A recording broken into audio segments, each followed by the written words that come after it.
It's 1942, World War II is raging, and American soldiers are fighting more than just enemy fire. They're battling their own equipment. Ammo boxes sealed with flimsy paper tape split open in the mud. Water seeps in. Bullets jam. Lives are put at risk, not by enemies, but by poor packaging. Back home in Illinois, a factory worker named Vesta Stout sees the problem firsthand. She decides to act. Vesta writes a letter. Not to her boss. Not to the mayor. She writes straight to the President of the United States, Franklin D. Roosevelt. She explains the issue and offers a solution. A new kind of tape, waterproof, cloth-backed, strong enough to survive a war, but soft enough to tear by hand. Roosevelt listens. He sends the letter down the chain of command, and soon the Johnson & Johnson company is building her idea. Soldiers in the field call it duct tape.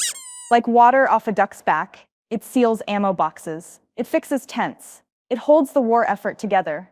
After the war, veterans bring it home.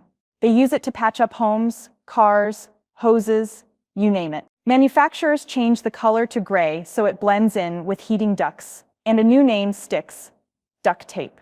From the battlefield to the basement workshop, duct tape becomes the tool for every job. Not bad for an idea born in a letter from a mother. The year is 1905. It's freezing in San Francisco, and a boy named Frank Epperson makes a mistake.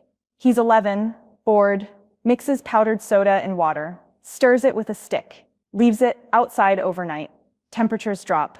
Morning comes. He finds his drink frozen, stick and all. It tastes amazing.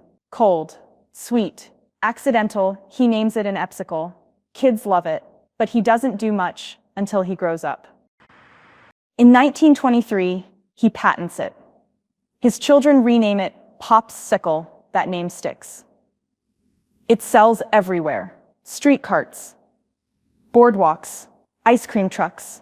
Flavors explode: cherry, grape, orange. It becomes the go-to treat for summer. No spoons, no mess, just a stick, a smile, and a few sweet minutes. An empire of ice, built on a child's forgetfulness. Not bad for a snack born from cold weather and a wooden stir stick. In the chaos of revolution, justice needed speed and equality. It's 1789. The French Revolution has erupted. Paris is a furnace of protests, executions, and inequality. Heads roll, but not all heads fall the same. The rich are beheaded by swords, clean and quick. The poor, axes, messy, brutal, slow. One man speaks out. A doctor, Joseph Ignace Guillotine. He isn't bloodthirsty, he's fair. He proposes a machine, one that kills, cleanly, instantly, and the same for everyone. A tilted blade, weighted, guided on rails. The idea feels cold, mechanical, but to many it's merciful.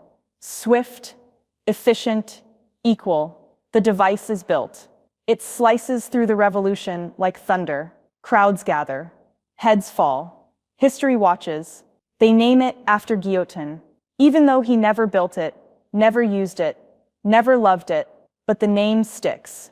The guillotine becomes the revolution's signature, terror's tool, justice's symbol, used across Europe for centuries. And when it's finally retired in the 1970s, it leaves behind more than blood. It leaves a lesson in how far we'll go to make death fair. Choking is silent, sudden, deadly. And in the early 1970s, it had no real solution. Hospitals saw it often. Restaurants feared it. Doctors shrugged. Then came Dr. Henry Heimlich. He had an idea, not a drug, not a surgery, a move. Push hard under the ribs, force the air up, blow the object out. Simple, life-saving. But no one believed it. Medical journals ignored him. Experts mocked him. So Heimlich went around them. He published in a magazine. People read it, tried it, and it worked. Suddenly, strangers were saving strangers.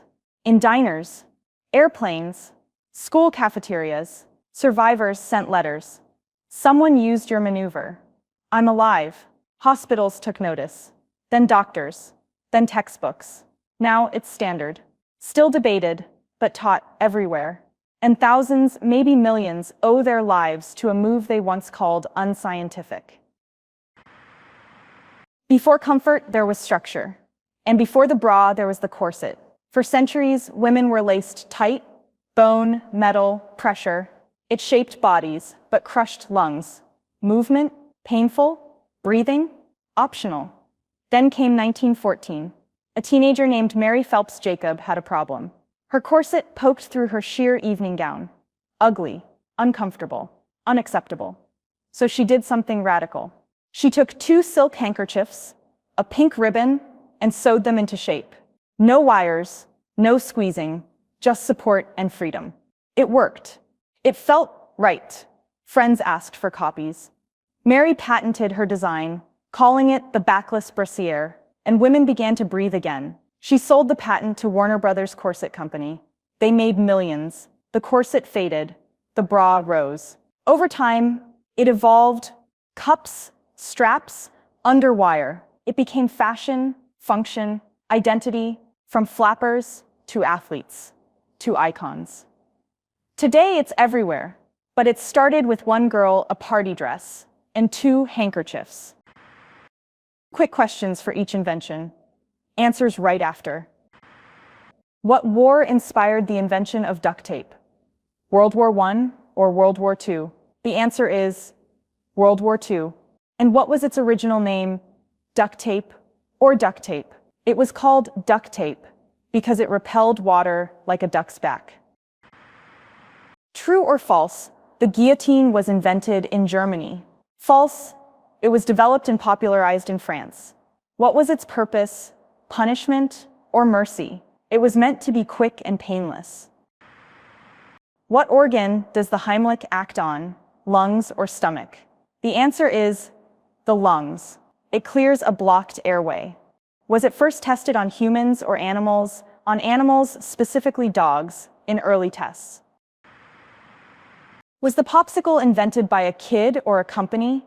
A kid, totally by accident. How old was he? 11 or 17? Just 11 years old? Left a soda mixture outside overnight. What did the bra replace, corsets or girdles? Corsets. And it was a total game changer. And what did Mary Phelps Jacob use to make the first one? 2 silk handkerchiefs and a ribbon.